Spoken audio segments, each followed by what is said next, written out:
So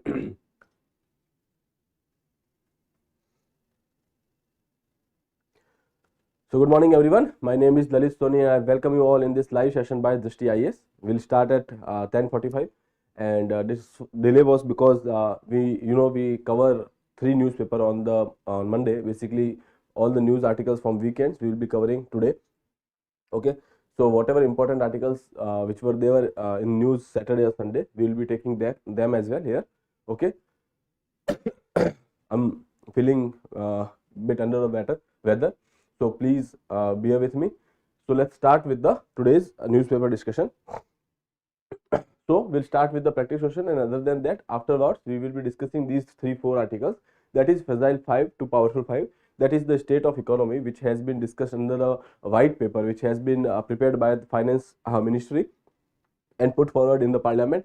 As per that particular white paper, it was deliberated that under UPS regime, India was under Fragile 5. Okay, so this was some kind of grouping of countries which were vulnerable economies. Okay, then to Powerful 5 as of now. So we'll be discussing that, and after that, 5 Bharat Ratna in 2 weeks. In last 2 weeks, we have seen that 5 number of people has been awarded with Bharat Ratna, that is the highest civilian order in India. So we'll be discussing about that, their contribution. Then regulating e-games. You must have heard about this Dream 11, Rummy Circle, etc. These are all basically your e-gamings which are involving in money as well. Okay, so those e-gamings which has money factor included in that, so they should be regulated. So that is why we'll be talking about that. Then high altitude pseudo satellite vehicle. Okay, so it is also known as HAPS. Okay, so we'll be talking about this. This has been indigenously developed by India. Okay, and then mineral security partnership.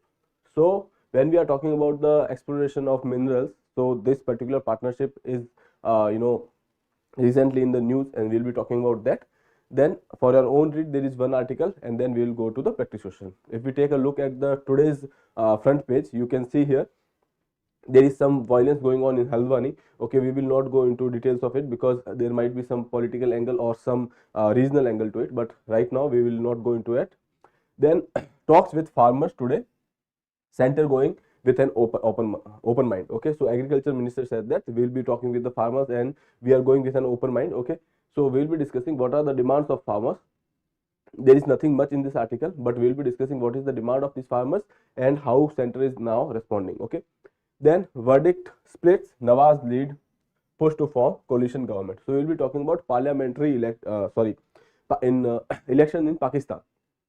So we'll be talking about those elections and what are the verdicts and how result has been announced and which party is to come in power over there, and what should be India's strategy to deal with Pakistan. Okay, so we'll be talking about all these aspects in today's discussion. Okay, so let's start with the practice question which was given to you in the last class. Which of the following is not a member of BIMSTEC? So we have talked about this regional grouping earlier. Okay, so that is why we have taken this question. So answer is Cambodia, because when we are talking about BIMSTEC, it is basically talking about the Bay of Bengal initiative somewhere here. Okay, so whatever countries are directly having this India in the India's neighborhood and then boundary with Bay of Bengal, they are covered in that. So here you can see India is a member, Nepal, Bhutan, Bangladesh, Myanmar, Thailand and Sri Lanka. Here you must say that Nepal is not having any kind of boundary with Bay of Bengal, or Bhutan is not having any boundary, but the thing is this is a regional organization. Okay, which is the common objective is towards initiative or development of this particular region. So that is why they are also stakeholders, because since they are landlocked countries and their most of the trade is done through this particular route as well. So that is why these all countries are part of it. Here we see that Cambodia is not. Okay, so Laos, Cambodia etc. are not part of this. So answer would be D, Cambodia. Okay, so this particular map would be important for you, so keep a tap on that. Now moving further, starting with the first article.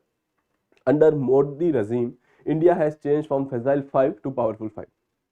So when we are talking about Fragile 5, okay, so there are few countries back in 2013. Okay, so in the time of hold on.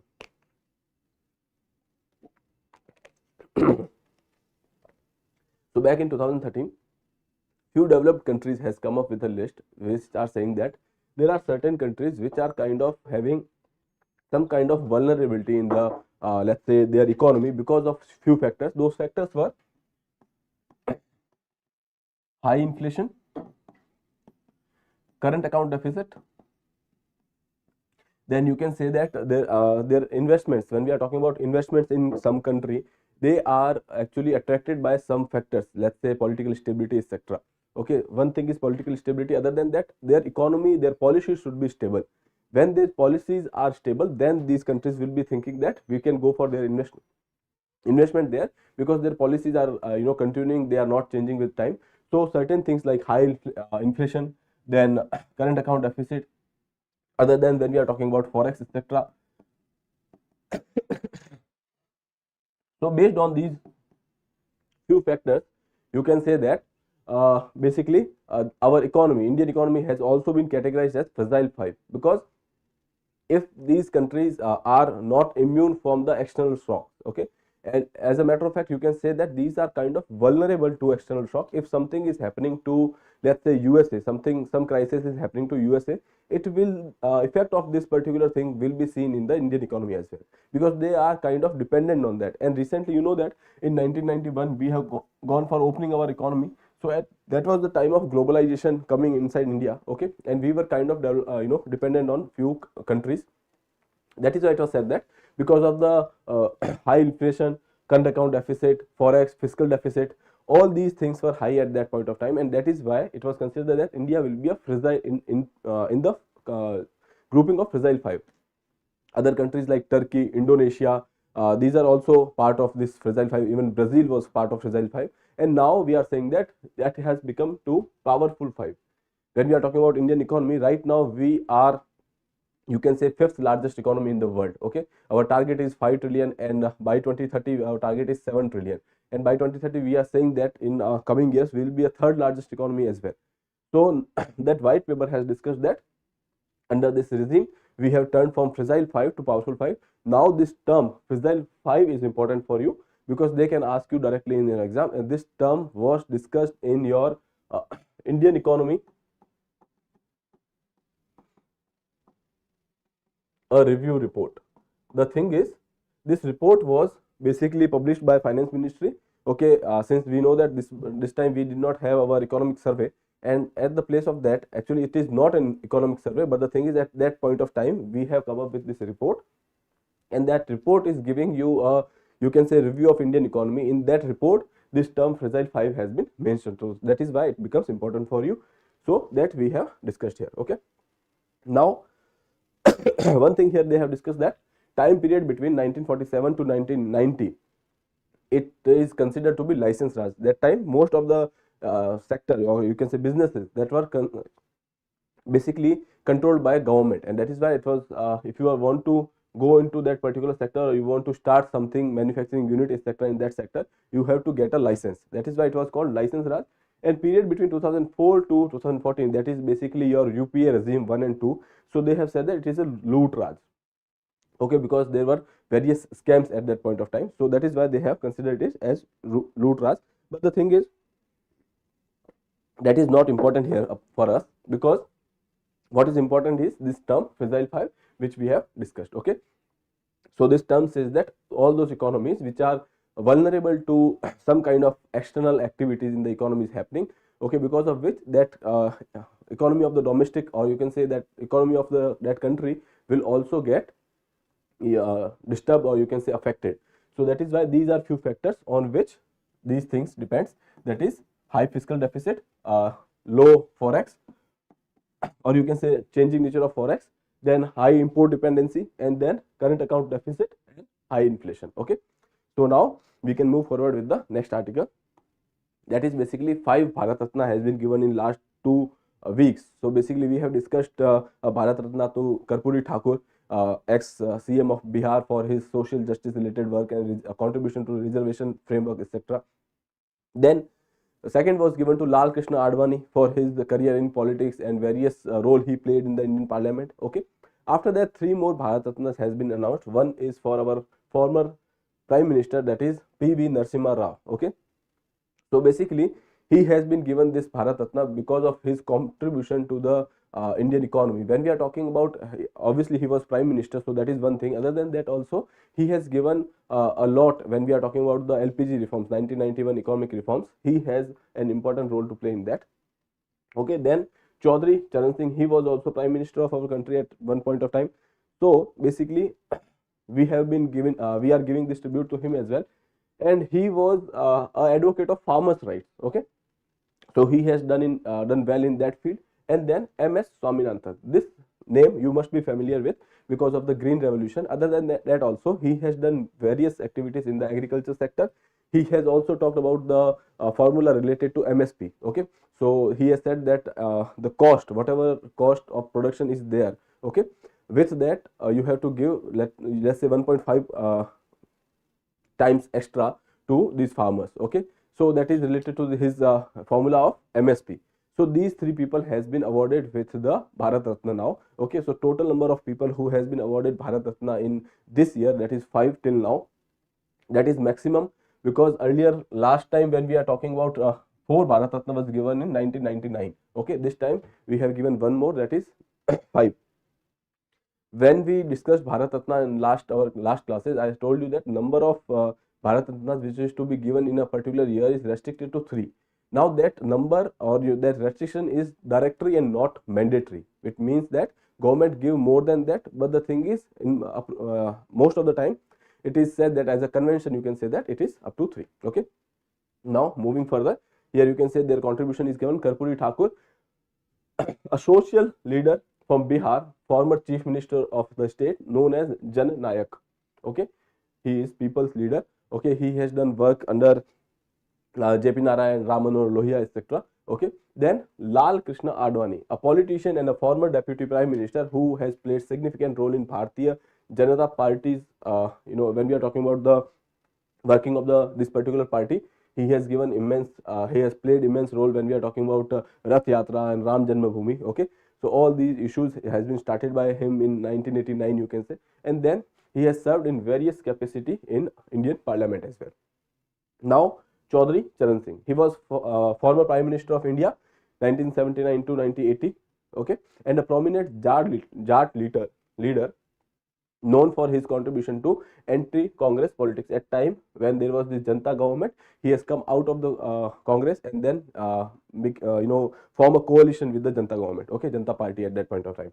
So, and he has played an immense role in farmers' rights, and you can say for their rights he has fought a lot. Okay, so that is why he has been awarded this particular Bharat Ratna. Now, PV Narasimha Rao, you know that he is also former Prime Minister of India 1991 to 1996. At that particular point of time, we have come up with our economic reforms. Okay, and he was a respected scholar himself and a statesman.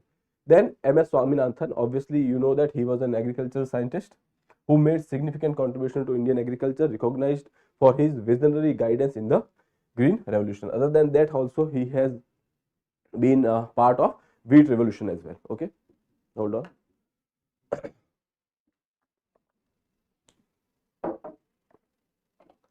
So when we are talking about Green Revolution, here we can give a passing reference to that. So in Green Revolution, it implemented change involving high yielding variety seeds. So basically, the background for starting Green Revolution was that India wanted to become a self-sufficient country when we are talking about food production, okay, and food grains, etc. That is why we have gone for the Green Revolution. And that point of time, we have gone for this new high yielding varieties of seeds. Okay, for that, irrigation was a immense requirement, or you can say irrigation was necessary for that. Okay, and then use of fertilizers. Okay, because for this high yielding varieties, you know that there are certain input which are required. Okay, in the form of water, or you can say fertilizer. Okay, so that was implemented with Green Revolution. Few states got high benefit out of it. Let's say that is the Punjab, Haryana, you can say Western UP. Okay, now notable work on developing semi-dwarf wheat varieties using mutagenesis. So basically, this is the procedure which was used. Okay, but the thing is, we don't have to go into details of it. Now we have gone for the semi-dwarf wheat varieties. Okay.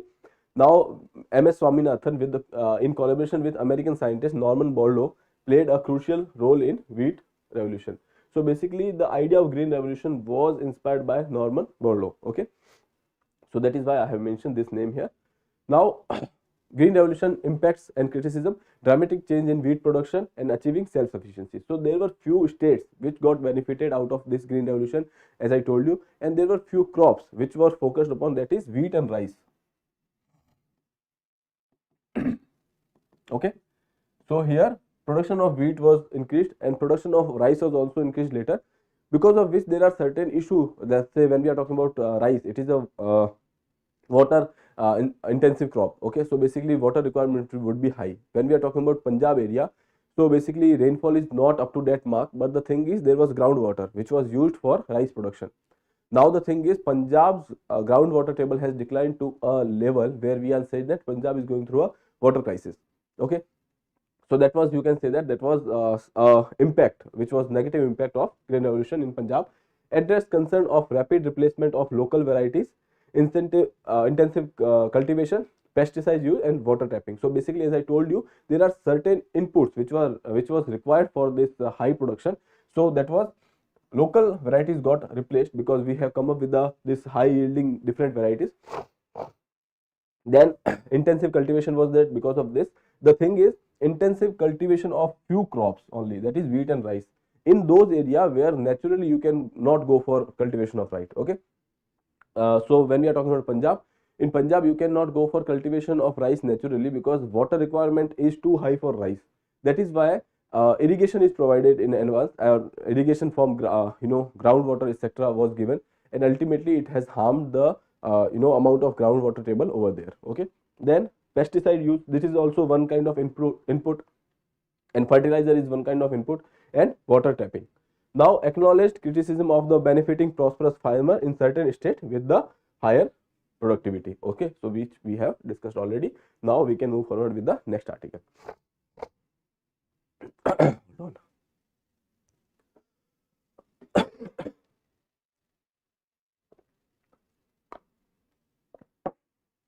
So meet HAPS, okay, that is high altitude pseudo satellite. Okay, it is not a satellite, but it does the works of satellite, that is via pseudo satellite. Okay, now what works it does and why it is been in news, will be discussing. The National Aerospace Laboratory in Bengaluru has successfully completed the first test of solar powered pseudo satellite, a new age unmanned aerial vehicle. So this is an unmanned aerial vehicle, UAV we can say that. Okay, so you can say sometimes we also call them as drones. Okay, but you can say it is an advanced version of that drone. Okay, now can significantly increase India's surveillance and monitoring capacities in border areas. Okay, why we have come up with this? Because when we are talking about satellites, satellites can go for surveillance of a particular area, but the thing is satellite has to move. Okay, so because of which there are certain constraints, one thing. Second thing is, if you want to go for a specific purpose like bordering, you have to go for a specific satellite as well.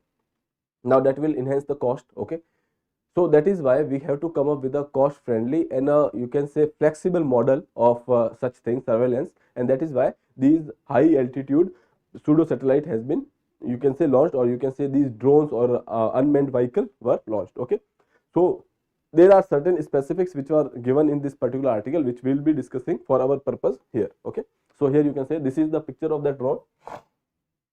Okay, so this is just a prototype. It will be more you can say sophisticated once it is devised properly. Target is to devise it properly by 2027. Okay, so now let's see. National Aerospace Laboratory in Bengaluru conduct a successful test of solar powered pseudo satellites. Okay, high altitude pseudo satellite vehicles can fly at 18 to 20 kilometers altitude, doubling commercial airplane height. So whatever commercial airplanes are there, which are basically going for the half of that height, but it will be going at 18 to 20 kilometers in the altitude. So that is one thing, that there are chances that it might not be visible. Okay, second thing is, unlike battery powered UAVs with limited flight duration, since it is a battery powered, so battery needed to be charged again and again. So that is why they can be used for a limited period of time. Now when we are talking about this particular vehicle, that is solar powered, since it is solar powered, it will generate its own energy in the environment. Okay, so that is one thing. Uh, the solar powered HAPs offers prolonged and continued monitoring capabilities. Okay. Now solar powered features allows it to function for extended duration, similar to the satellites. Okay, as I told you, these are similar to satellite because their working is like that, because they can live inside the atmosphere for a longer period of time than a battery operated drone. Okay, so here you can see they are similar to satellite but without need for a rocket to reach space. Since these are very small in size, they are very less in weight, and that is why they don't require a rocket launcher for that. They can simply go to that particular altitude by their own capacity. Okay, consequently, the operation cost of HAPS is significantly lower compared to the traditional satellite. Obviously, we are not going for any kind of rocket fuel, we are not going for any kind of rocket launching, etc. So that is why it is quite affordable for our monitoring capacities. Now, successful test flight has conducted and it remained in the atmosphere for 8.5 hours. It is said that in the next test run will be going for a 24 hours. Okay, since it was in the atmosphere for 8.5 hours, so there was sun and it has generated its power from sun. But the thing is, will it be operable after in the night hours? That is why we will be going for a 24 hours test in the next time. Has developed driven by the need of continuous surveillance of the border areas, so that we have discussed. Then India joins a small group of countries which are having this technology or which are trying to develop this technology, that is UK, USA, South Korea, China, etc. Then potential application includes disaster response and mobile communication in remote areas. Those areas which are not having some kind of tower, okay, or you can say those areas which are, because of the some disaster activities, this mobile connection has been failed over there. So these drones or these HAPs can be installed there, and they can provide the communication services for a while. Okay, then technology is still in development with a target to being developed by 2027, which we have discussed. The versatility of these vehicles allow them to perform tasks typically carried out by satellites, including surveillance and communication. Okay, surveillance, communication, monitoring, etc., which will be done through these satellites. Okay, now moving further, in economy, these government has come up with this regulation of e-gaming. Okay, why? Because there is some money factor which is included in gaming now. So when we are talking about Dream 11, Rummy Circle, etc., these are some gaming apps which has the money element, and that is why it is important for government to regulate them so that consumers or the customers are not taken advantage of. Okay, so basically here government has directed to the industry, or they have asked for proposals from this industry for a regulator. Okay, so here we can see what happened.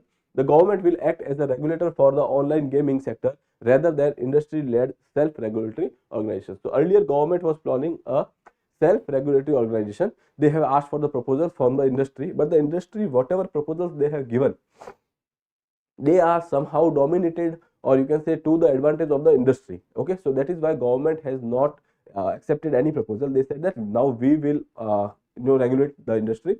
Okay, so ministry had proposed an SRO, asked industry for the proposal. Officials says the proposal were heavily dominated by the gaming companies and their industry associations as per the IT rule online. So that is why they have rejected all these SROs, and they said that we will come up with our own regulation system. As per IT rules, online real money games need to be approved by the regulatory body. When we are talking about any online game which has an element of real money, they should be get authorized by the government, okay, or the regulatory body. Otherwise, those games which are not having any kind of monetary element to that, they do not require any kind of authorization. Okay, so this we have discussed. It was expected that apart from people with experience in the online gaming, when we are talking about this SROs, when government asked for the SROs, going for a framework which is self-regulatory in nature, so we were expecting that they will include some experts. Okay, like here you can say that those people who are having some kind of experience in the gaming. Other than that, educated educationalist, psychologist, individual dealing with the protection of child rights, and the information and communication and technology experts. So various experts will be there in the panel. That was the expectation of, you can say, government from the industry. But when they have come up with the proposals, those proposals were highly dominated by the industry themselves. Okay, so that is why we have rejected them, and now we are going for our own SEBI like system when we are talking about Security Exchange Board of India. So this board is a regulatory body when we are talking about stock market, etc. So on the similar lines, India will be having a body which will regulate e-gaming. Okay, so that is about this article. Now we can move further with the next article. Okay, mineral security partnership with central public sector units. So basically, when we are talking about critical minerals and their exploration offshore or outside India, India would want that we become partner, or you can say we are also it is possible for India to go and explore these critical minerals outside India or outside our domestic territory. So that is why we are also being part of this partnership. We are saying that there are certain PSUs which are when we are talking about Kabil, okay, Khanij Videsh India Limited, or other than that we have this NTPC Videsh, ONGC Videsh, okay, sorry.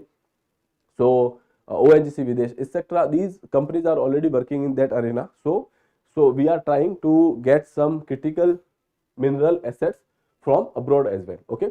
So this particular task we will be discussing in the few next slides. Union Mines Ministry in India proposed a circulating critical mineral block proposal from MSP to central PSUs.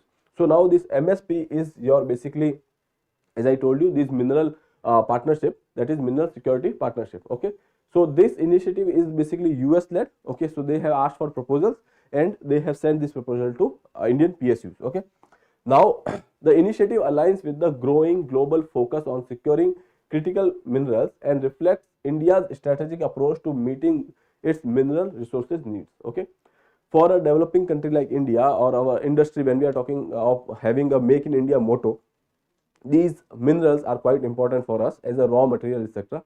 When we are talking about these critical minerals, etc., so you can say that lithium ion, etc., all these minerals, lithium, cobalt, etc., they becomes important for us. Okay, when we are talking about the industry which is the electrical vehicle, so such industry would require input like this. Okay, so that is why it is important or strategically important for India to get access to these minerals. Okay, and wherever their deposits are in, you can say at the global level or abroad. So now there is this partnership which will allow to go for such explorations. Okay, so this initiative, that is mineral security partnership, that will align the growing global focus on securing critical minerals and reflect India's strategic approach to meeting its mineral resources needs. India joined MSP in June 2023, collaborating with 13 countries and EU for the global critical mineral investments. Okay.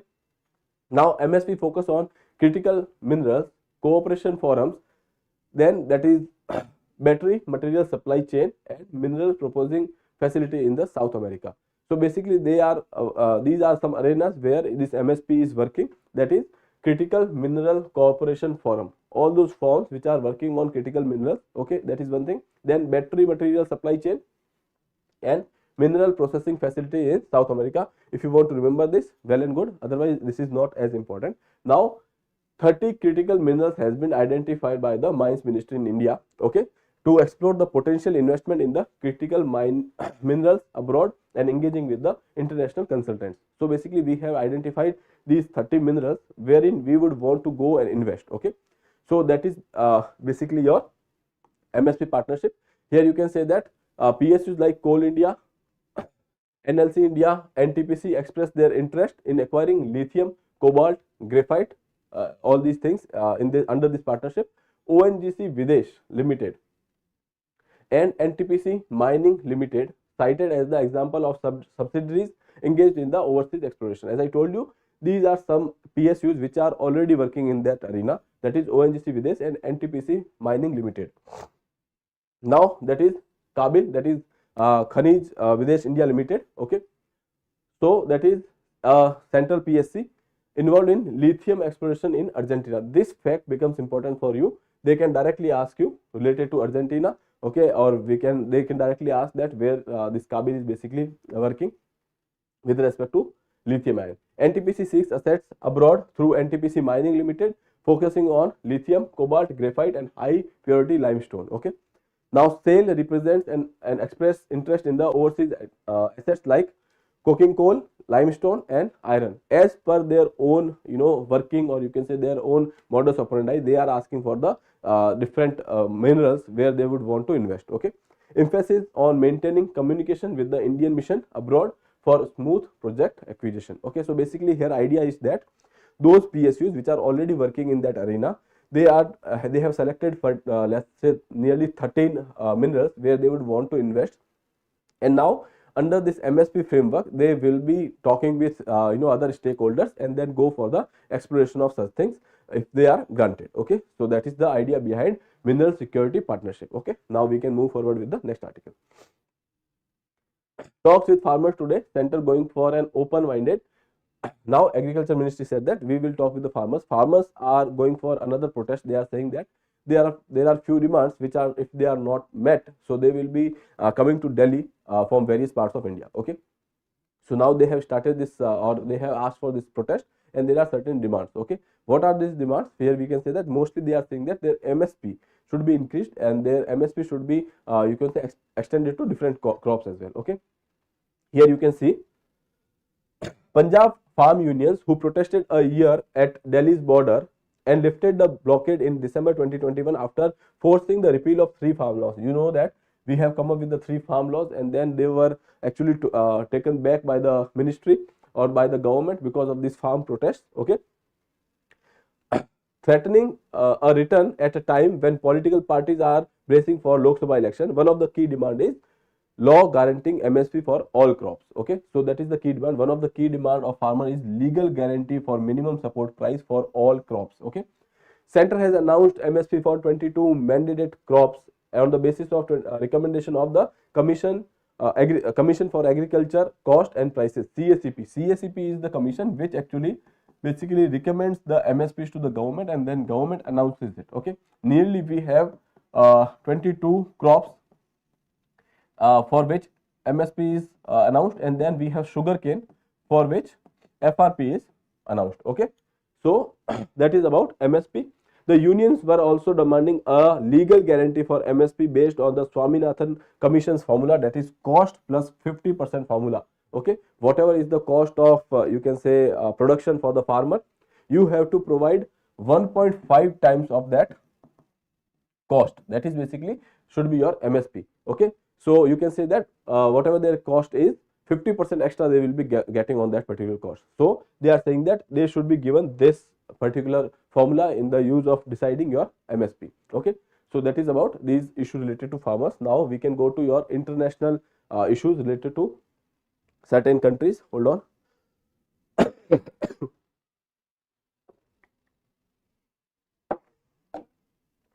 Now there were elections in Pakistan. Okay, and results were announced in 2 phases. One tally was related to nearly 226 seats, and then another tally was for the other 266 seats. Okay, in those seats there are 2-3 parties. One is governed by, or you can say one is led by Nawaz Sharif. Then there is another party which is basically led by Bhutto. Okay, so hold on. So there are 3 parties. One is that is Pakistan Muslim League, that is governed led under the leadership of Nawaz Sharif. Then there is another party, that is PPP. Okay, and then there is these individuals which are fighting under the name or under the leadership of Imran Khan, which is in who is in jail, and he was not supposed to participate in the elections because of the corruption charges. Okay, so that is why they have not been going for the banner of the party. Okay, but they are going that is banner is PTI. Okay, so they are going for the individual, and these all members are basically supported by Imran Khan. Okay, so that is the tally right now. So when we are looking at the numbers, we say that the people, or you can say candidates which are supported by Imran Khan, they have won the majority. Okay, majority of the votes here. But if you want to go for the government, or if they want to go for building a government over there, you need nearly 133 seats. Okay, So right now, people supported by Imran Khan has 101 seats, and then they have to go for some kind of coalition government. But the army over there is supporting Nawaz Sharif. Okay, that is 75 seats. So they are saying that they will form partnership or the coalition with the other parties and then make a government over there. Okay, so that is the issue over there. Now people over there are supporting you can say Imran Khan, because clearly these numbers are saying the story. Okay, so now what is the issue here, that who will form the government, first thing is there. And second thing, again, in Pakistan it has been history that those people who are having military support will be forming the government. Okay, right now that support is with the you can say Nawaz Sharif. Okay, so here Pakistan poll results is out, verdict splits, Nawaz led to push to form a coalition government. Okay, so 133 is the magic number, that is the majority which is required to form a government, of which 101 independents which are supported by Imran. Okay, so that is the thing is which is happening in Pakistan right now. Now what is the problem for India? Okay, what is the issue for India right now? The key question for India is that whom does New India talk to? So here when we are talking about New Delhi or New India, said that is they are saying that the new government after you can say general election. Okay, so that after general elections there will be a government and they have to come up with a policy for Pakistan. Now our problem is that whom should we talk to? Should we go for the talk with the military over there which is in power, or we should go for the talk with the democratic leaders which are there in the power? Okay, so this is a question for India right now. Other than that also we can say that whenever we are going for, right now when we are talking about Pakistan, we have this policy that we are not engaging with Pakistan here. Okay, so here you can say that whether it should be continue with the doctrine of indifference.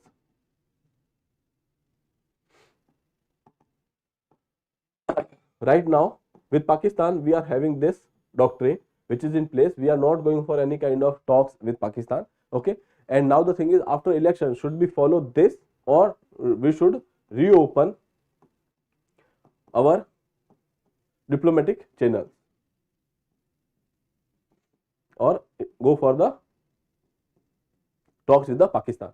So that is the question. And if at all we are going for the reopening for the talks with Pakistan, whom should we talk to? The military over there, or the democratic government, or democratic candidates basically. Okay, other than that, when we are talking about foreign policy and the real politics behind the foreign policy, the thing says that you should go and talk to those people who are having the power, because ultimately if you are talking to someone who is not having power, that would be of no use. So ultimately if you are going and talking to the military, then they are holding a power, then there will be, you can say, certainty if they are talking to you or they are giving some kind of commitment to you. Otherwise there would not be any kind of certainty.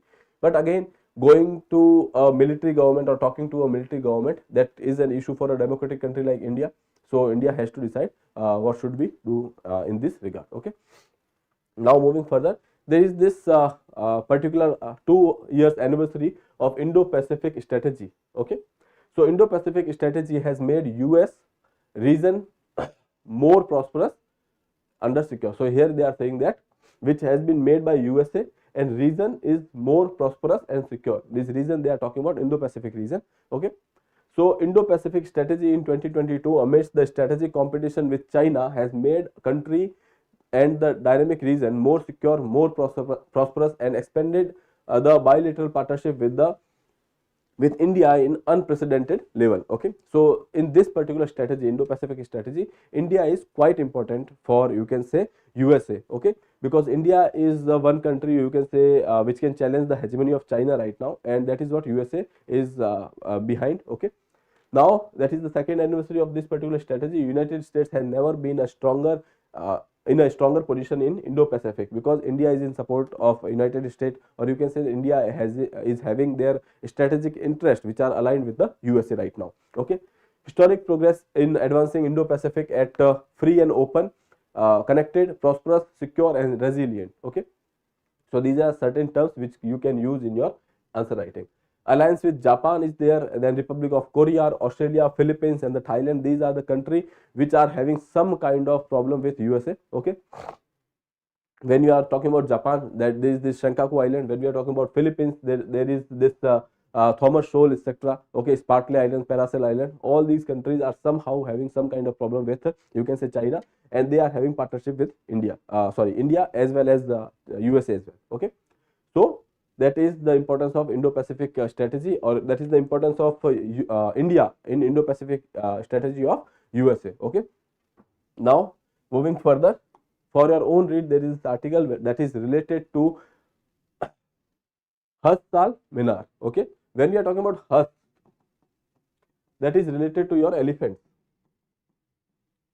Okay, you must have heard that Hastinapur, or you can say the capital of at that point of time, elephants used to be quite famous in that area. That is why it was Hastinapur, and that is certain. When we are talking about this Hastal Minar, there was some legend which are saying that that were built in the time of Pandavas. Okay, so other than that, some, if we are talking about some you can say archaeological evidence, it is said that it was made by Emperor Shah Jahan. Okay, so this is the area in Delhi. So this monument is important for you. You can go and have a read of it. Otherwise, this highlighted part can be important for you. Just go and check that. Okay.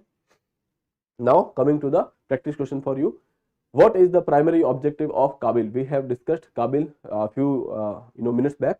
So these are some options: to promote domestic tourism, B, to ensure stable supply of critical minerals for the domestic market, C, to regulate agricultural exports, to facilitate international trade partnerships. Okay, so you have to attempt this question and answer in the comment box.